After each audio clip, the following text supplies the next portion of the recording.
ഞാൻ ധന്യയിലേക്ക് പോകുന്നു. ധന്യ, വിധി വന്നു. വിധി കേരളം ഒന്നടങ്കം പറയുന്നു നിരാശാജനകമായ വിധിയാണ് എന്ന് പറയുന്നു. ഇത് ഏത് തരത്തിലുള്ള സന്ദേശമാണ് നൽകുന്നത് എന്നാണ് ഈ വിധി കേട്ടവർ ചോദിച്ചുകൊണ്ടിരിക്കുന്നത്.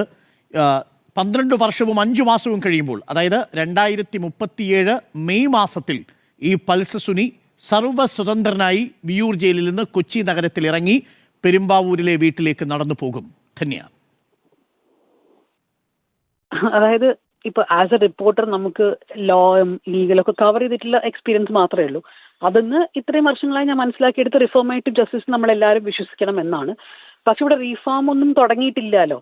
ഈ സുനിക്ക് 20 കൊല്ലം മിനിമം പണിഷ്മെന്റ് കൊടുത്തു. ഇന്ന് രാവിലെ കോടതി നടന്ന് എന്താ പറയുക കേട്ടപ്പോൾ നമ്മളെല്ലാവരും വിചാരിച്ചത് സുനിക്ക് മാക്സിമം പണിഷ്മെന്റും മറ്റുള്ളവർക്ക് മിനിമം പണിഷ്മെന്റും കൊടുക്കും എന്നായിരുന്നു.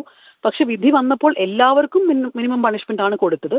എനിക്ക് ഇപ്പോഴും മനസ്സിലാവാത്ത കാര്യം, റെയറസ്റ്റ് ഓഫ് ദ റെയർ അല്ല എന്ന വാക്കൊന്നും ഉപയോഗിച്ചില്ലെങ്കിൽ പോലും നമ്മളെല്ലാവരും തന്നെ ആദ്യമായിട്ട് കേൾക്കുന്ന അതാണ് പൈസയ്ക്ക് ഒരു സെക്ഷൽ വയലൻസ് ചെയ്യുന്ന, പൈസയ്ക്ക് വേണ്ടി ഒരു സെക്ഷൽ വയലൻസ് ചെയ്യുന്നത്. ഇനി ഈ വിധിയിൽ അങ്ങനെ ഒരു കോൺസ്പിറസി ഇല്ല എന്നാണോ പറഞ്ഞു വരുന്നത്? അതുകൊണ്ടാണോ മിനിമം പണിഷ്മെന്റ്? ഈ വിധി കണ്ടാൽ നമുക്ക് ഇനി പറയാൻ പറ്റുള്ളൂ. പക്ഷെ ഡിസപ്പോയിന്റിംഗ് ആണ്. എന്തെന്നാൽ മിനിമം പണിഷ്മെന്റ് സുനി പോലും പ്രതീക്ഷിച്ചതായിരിക്കില്ല.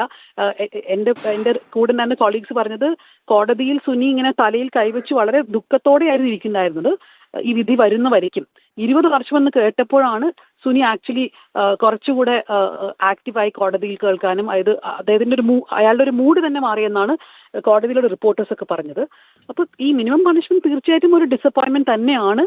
അത് മാത്രമല്ല, ഓൾറെഡി 7.5 years ജയിലിൽ കഴിഞ്ഞ ആളാണ് സുനി. സുനിയുടെ ലോയർ കൃത്യമായി പറയുന്നു അവർ അപ്പീലിന് പോകും ഹൈക്കോർട്ടിലെന്ന്. നമ്മൾ എത്രയോ കേസുകളിൽ കണ്ടുവരുന്നൊരു കാര്യമാണ്, ഹൈക്കോർട്ടിൽ ഇങ്ങനത്തെ കേസുകളൊക്കെ അപ്പീലിന് പോകുമ്പോൾ ഈ സെന്റൻസുകൾ കുറയ്ക്കാനുള്ള സാധ്യതയുണ്ട്.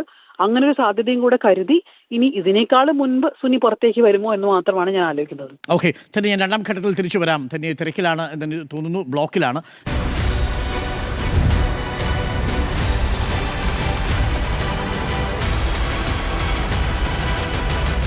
Debate with Dr. Arun Kumar.